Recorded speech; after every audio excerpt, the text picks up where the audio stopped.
Y bueno, a nombre del doctor Briones Vega me voy a permitir hablar del siguiente tema.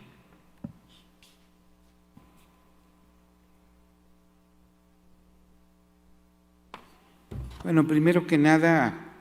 decirles que es un gusto estar en este recinto, que es el máximo foro de la medicina mexicana, y compartir el mismo con excelentes profesores, amigos, y que vean ustedes el impacto de sus investigaciones y de su trayectoria. Comentarles que el 5 de febrero el hospital que orgullosamente pertenecemos en este momento, el Hospital General de México, pues es un ícono de la medicina mexicana y semillero de muchas...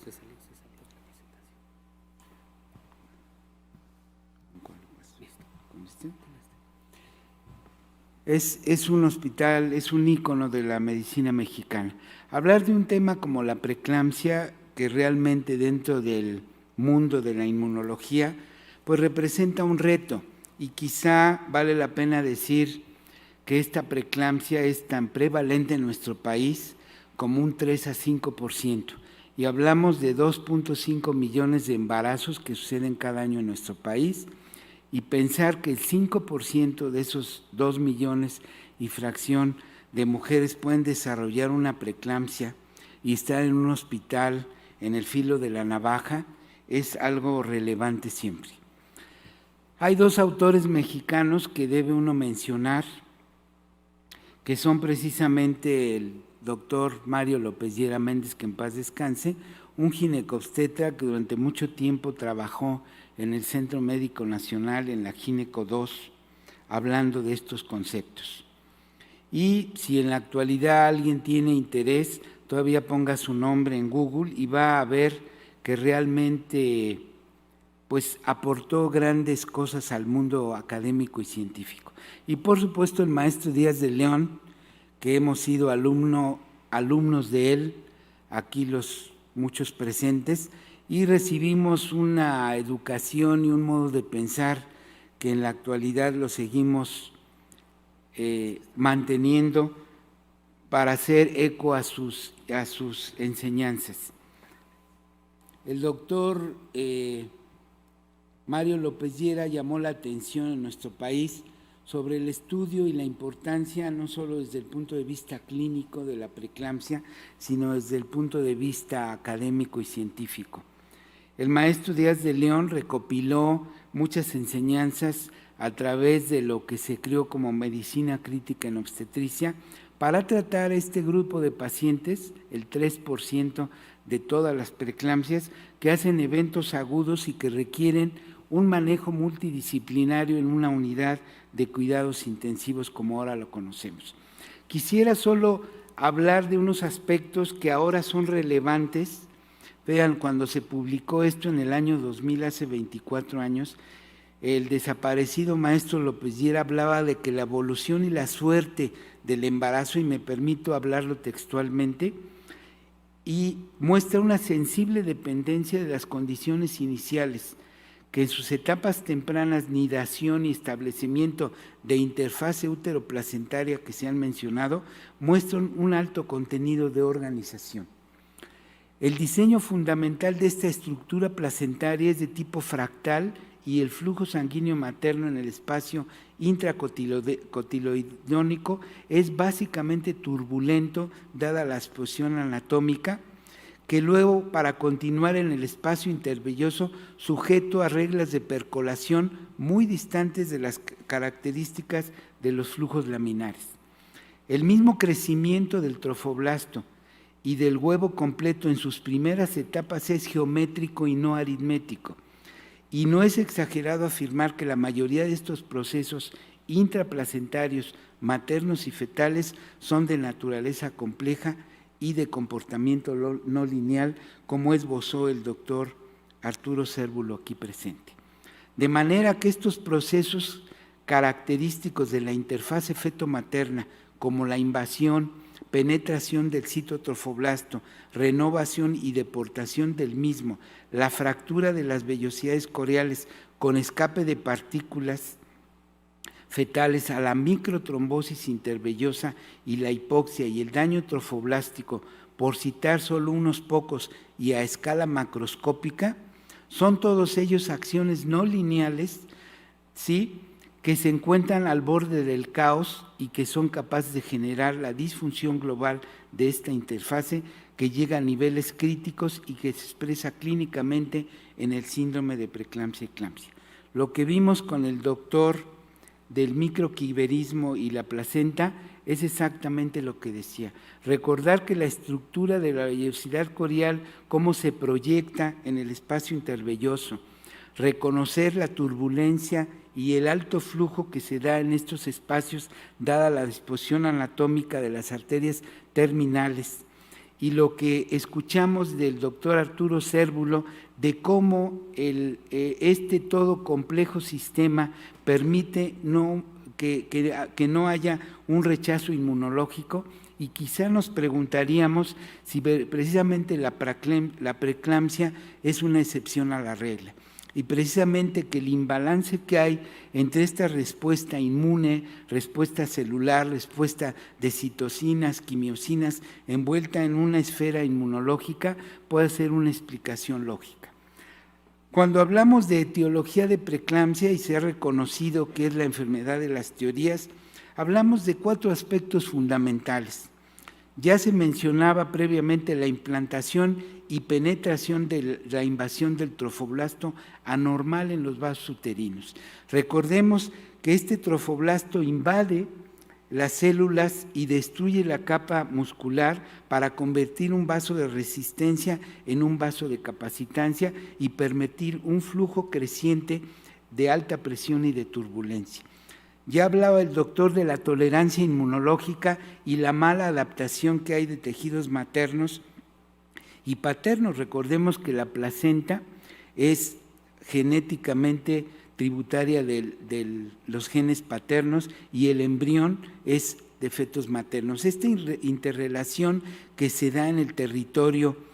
del espacio intervelloso es precisamente un ejemplo, y la preeclampsia es una manifestación de esto. La mala adaptación de la madre a los cambios cardiovasculares, si lo vemos desde el punto de vista clínico, o inflamatorios del embarazo normal, cuando lo comparamos con la preeclampsia, vemos que hay cambios dramáticos, ¿no? Solo por mencionar que estos cambios cardiovasculares se invierten totalmente en la preeclampsia. De ser una mujer que tiene un alto gasto cardíaco y una resistencia vascular baja por todo esto, la preeclampsia lo invierte, y cuando llega al hospital exhibiendo una crisis hipertensiva, esta paciente tiene esta inversión.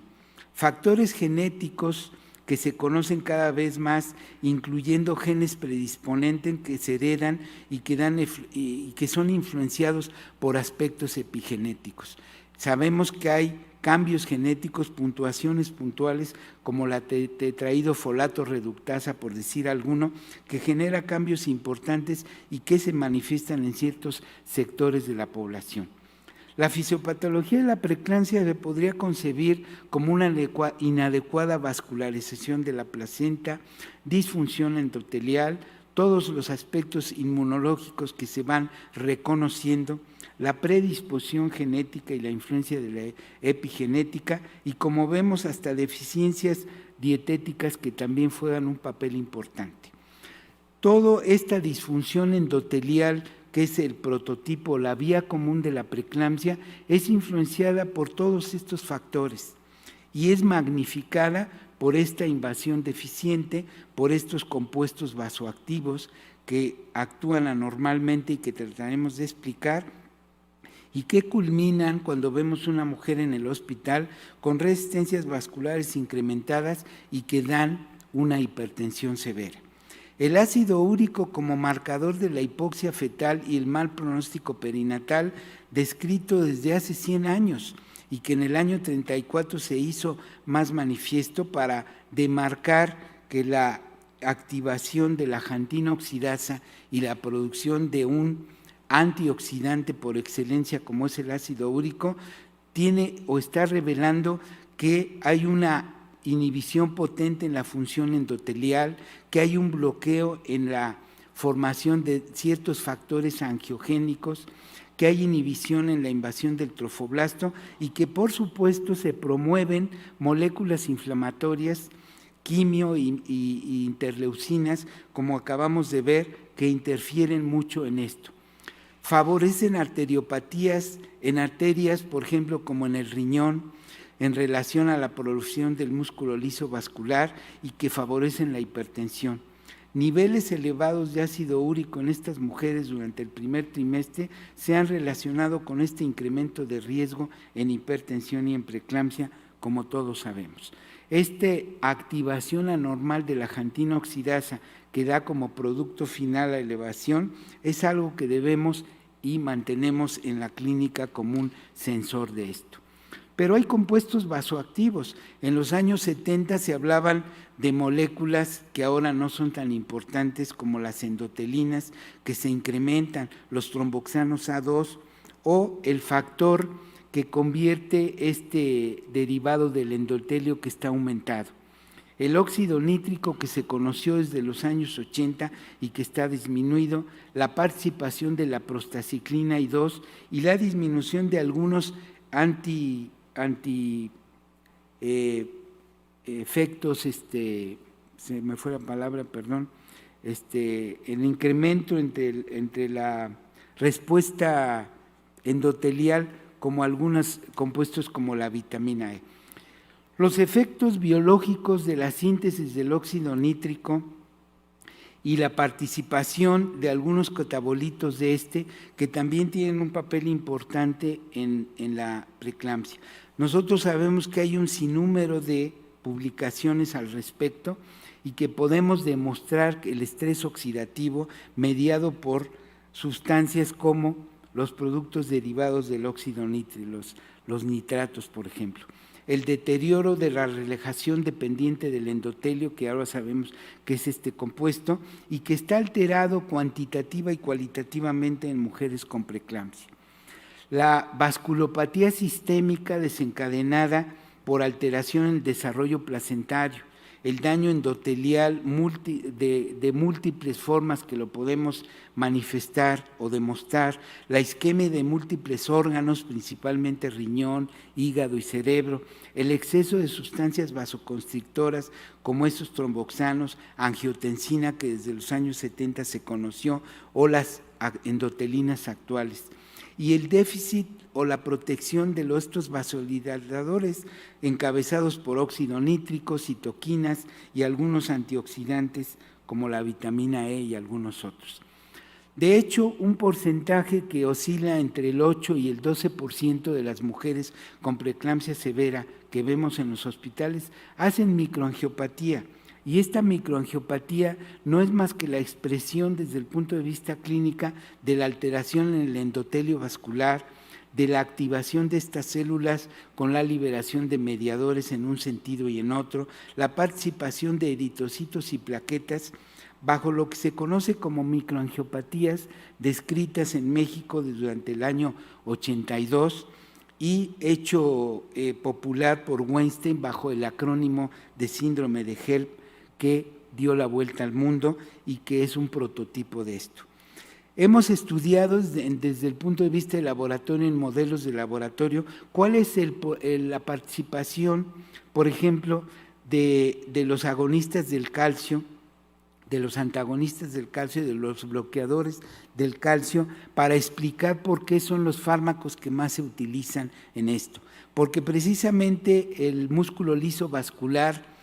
es el que responde esencialmente a este catión. Si nosotros bloqueamos la entrada del calcio con fármacos tan antiguos como el sulfato de magnesio y como todos los que conocemos, vamos a poder controlar los depósitos intracelulares y consecuentemente la respuesta vascular. Y todo esto está aunado a un daño epitelial. Esquemáticamente vemos la pared de una placenta y cómo esta placenta se adosa a la pared del útero, estableciendo una conexión, un espacio intervelloso a través de una placentación de tipo hemocorial muy característica del ser humano. Y vemos cómo las arteriolas terminales atraviesan el espesor del miometrio, inyectan su contenido sangre materna en el territorio del espacio intervelloso, y la vellosidad corial, que es la parte más fina de la placenta, es bañada en esta, y ahí se establece, como decía el doctor Murrieta en un principio, esta barrera fetoplacentaria que es franqueada por muchas moléculas de estirpe inmunológica. Este acontecimiento biológico bien conocido hace varias décadas, de cómo la célula trofoblástica invade por endocitosis el vaso terminal y cómo destruye la placa muscular y convierte este vaso de resistencia en capacitancia para asegurar un flujo creciente y normal. Esquemáticamente vemos que la supervivencia del embrión feto pues depende de esta adaptación entre madre y feto, esta tolerancia inmunológica que se puede perder, esta invasión trofoblástica que permite una vasodilatación aunada a todos estos mediadores y que asegura esta evolución favorable. La respuesta presora que el doctor Gahn desde los años 70 hablaba con el modelo de la angiotensina. Recordemos que en el embarazo se desarrolla resistencia a los vasopresores por vía intravenosa y que estas pacientes con preeclampsia temprana experimentan un incremento en la reactividad vascular. Él lo demostró en los años 70 infundiendo angiotensina a un grupo de mujeres embarazadas normales, un grupo de embarazadas con hipertensión crónica y un tercer grupo de mujeres con preeclampsia. Él infundió angiotensina a estas mujeres y vio que la embarazada normal requería una cantidad para elevar la presión. La paciente con enfermedad crónica requería más angiotensina,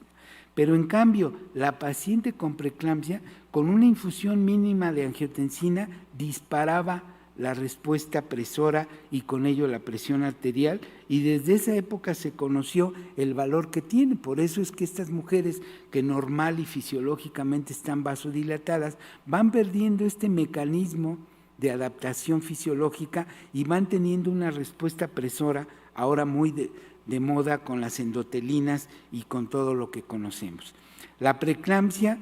es la mala adaptación o una inadaptación inmune, una disfunción endotelial que aunado a esta invasión insuficiente, a estas resistencias incrementadas, condicionan hipoxia, incremento en las resistencias, hipoxia uteroplacentaria y con ello la agregación plaquetaria, la acción de serotoninas, endotelinas y algunas otras moléculas vasoconstrictoras y disminución de moléculas vasodilatadoras como prostaglandinas, como óxido nítrico y como algunas otras que presentaremos.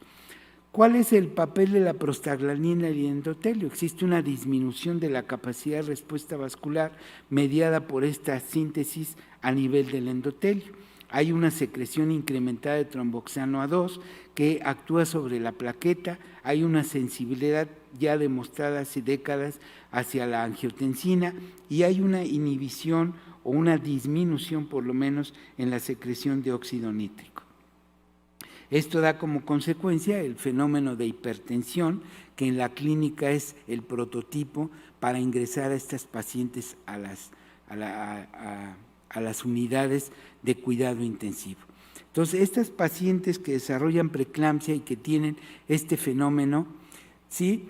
a lo largo del tiempo se han encontrado que son factores que derivan del endotelio, factores contráctiles que son metabolitos vasoconstrictores y que propician un descontrol a nivel del ácido araquidónico a nivel endotelial. El efecto de algún grupo como las COX que dan origen a los tromboxanos y a las prostaciclinas y a la formación de aniones superóxidos que conllevan a la respuesta de estas células.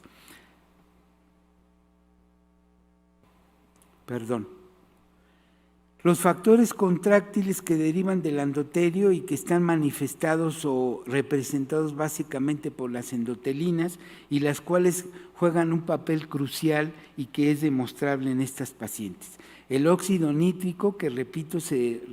reconoció inicialmente como factor relajante y ahora lo sabemos bien, pues es el que eleva los niveles de GMP cíclico y que es el precursor metabólico para alejar el músculo liso.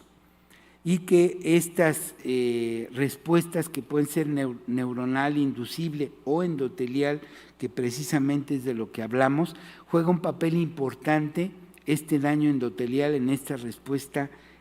vascular y en lo que en la clínica vamos a ver. La capa celular está situada estratégicamente en los vasos sanguíneos, el corazón, y esto previene la formación de trombos, por ejemplo, a nivel de los microvasos, sobre todo en la microcirculación. También participan importantemente en la hemostasis vascular a través de la secreción de diversas sustancias vasoactivas que promuevan la adhesión en una serie de sustancias biológicamente activas, como todas las moléculas. Las endotelinas, por su parte, que son producidas en el endotelio humano y que conocemos varias endotelinas, también predisponen. Por ejemplo, algo que hay que señalar es que el tratamiento de las preeclampsias con sulfato de magnesio, que está pregonizado en todos los protocolos, reduce la concentración específicamente de endotelina y mejora la respuesta. Estas endotelinas ejercen acción de vasoconstricción en receptores que hay en el músculo liso y actúan para permitir la liberación de óxido nitro o prostaciclina I2. También estas representan factores de vasoconstricción a nivel multiorgánico y forman también parte de complejos enzimáticos que convierten las endotelinas en otras formas de comportamiento diferente. Hay por lo menos 3 endotelinas bien diferenciadas, en donde su participación en la regulación del tono motomotor y la producción o la proliferación celular tienen que ver importantemente en esta patología. Receptores tipo B, por ejemplo, que se encuentran predominantemente en estas células del endotelio y que estimulan y permiten la liberación de estas moléculas vasodilatadoras. Y algo relativamente novedoso en el campo de esta patología es el reconocimiento de factores angiogénicos y el imbalance que hay con respecto a factores antiangiogénicos. Hace un par de décadas se empezó a promover esto, en la actualidad ya se puede cuantificar y vean cómo en relación con mujeres normales, las pacientes a lo largo de una gestación van teniendo un imbalance entre la síntesis de factores angiogénicos y antiangiogénicos. Y esto en la actualidad es un prototipo para predecir con un rango importante aquellas mujeres que van a desarrollar preeclampsia y que implica una vigilancia estrecha a través de modelos de control prenatal de riesgo. Saber que esta preeclampsia, que es el prototipo de hipertensión, tiene impacto a órgano blanco como el vaso, como los vasos cerebrales del hígado y del riñón, y esto lo podemos poner de manifiesto si nos asomamos a la microcirculación en el fondo de ojo y podemos detectar alteraciones que hay tempranamente, pero idealmente hacerlo a través del frotis de sangre periférica para ver el impacto en estas células circulantes y si vamos más allá, tomar biopsias, por ejemplo, de encía de estas mujeres y demostrar en microscopía electrónica cómo el daño endotelial está morfológicamente demostrable. También el estado de la microcirculación, y hay infinidad de trabajos que lo demuestran, cómo la microcirculación se compromete y requiere una reexpansión a través de cristaloides y coloides dirigidos específicamente. A lo largo de toda esta enseñanza y este aprendizaje, hemos acoplado tecnologías novedosas como esta de bioimpedancia torácica que se inició en los años 60 con los astronautas en la NASA para ver el comportamiento hemodinámico en forma no invasiva. Ahora contamos con esta tecnología en la clínica y en la preeclampsia la hemos actualizado, la hemos utilizado para demostrar cuál es el patrón hemodinámico. El patrón hemodinámico en la preeclampsia es precisamente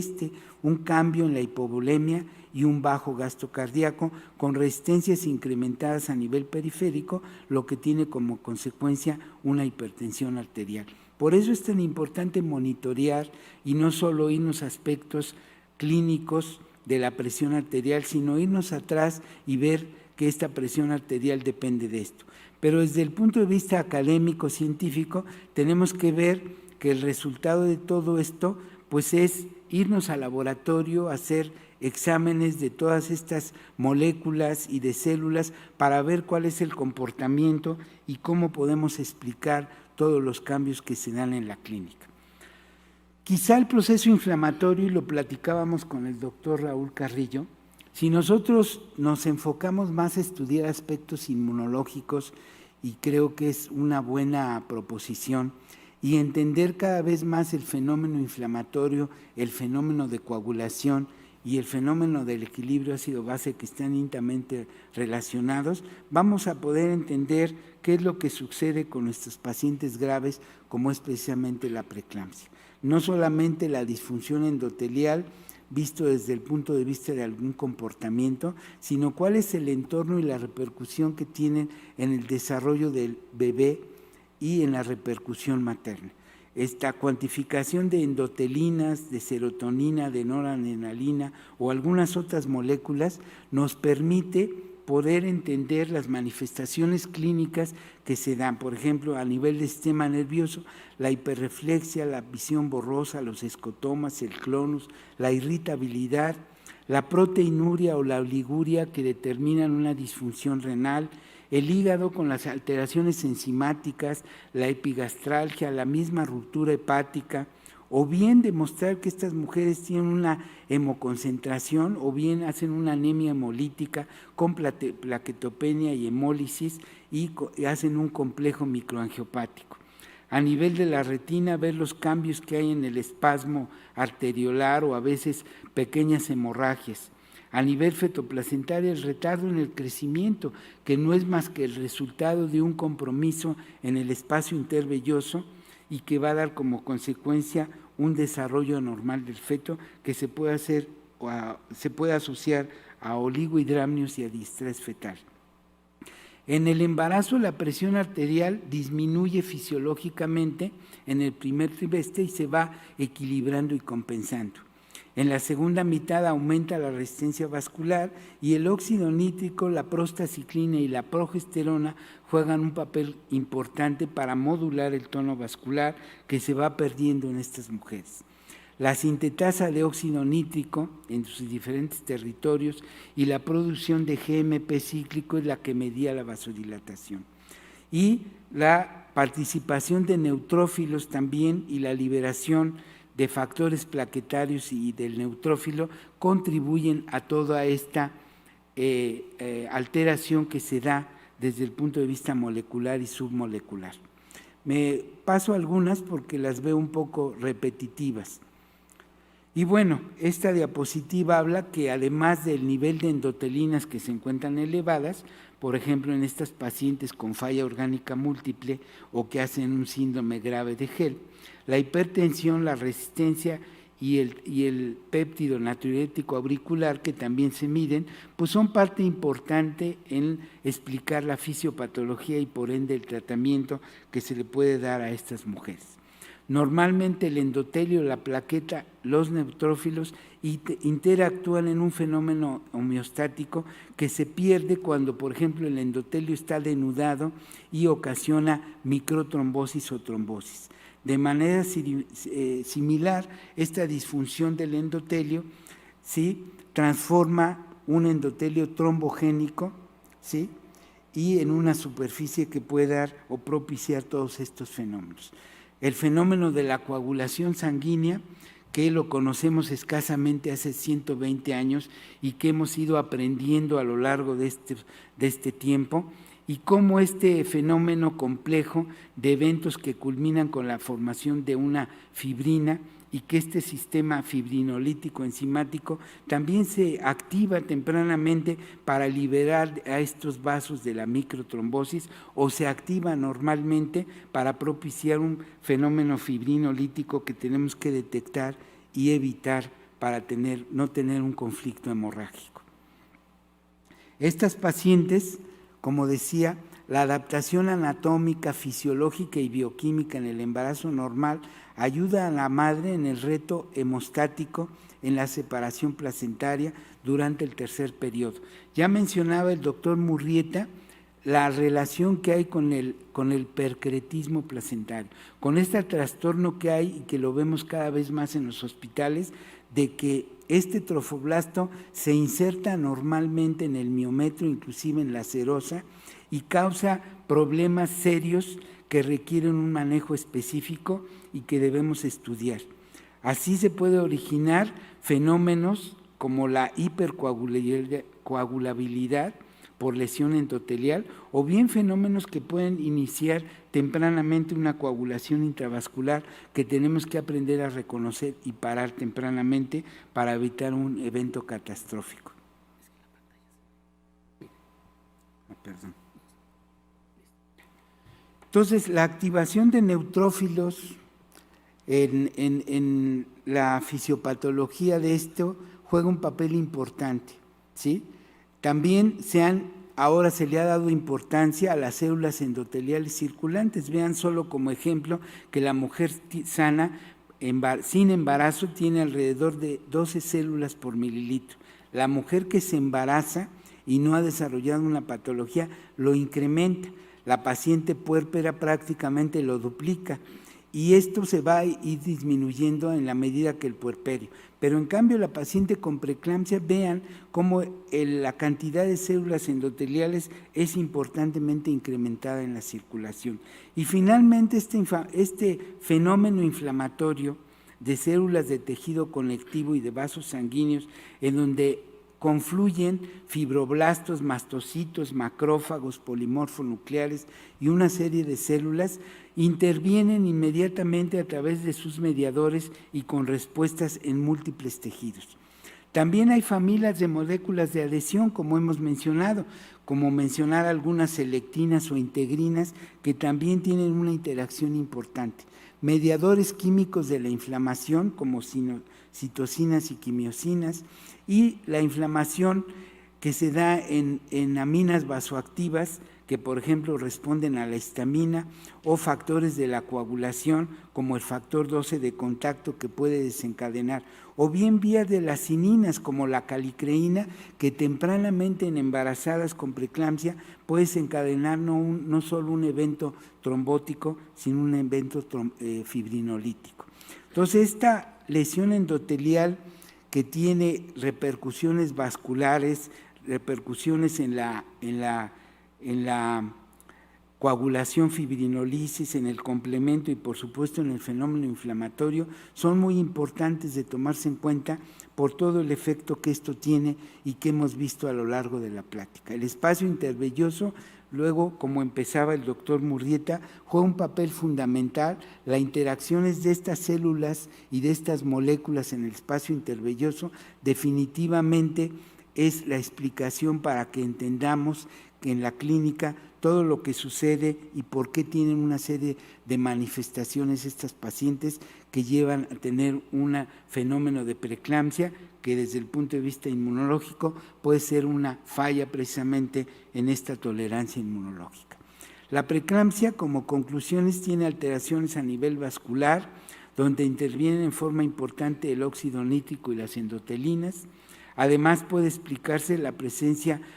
hacia el lado fetal de la restricción al crecimiento intrauterino.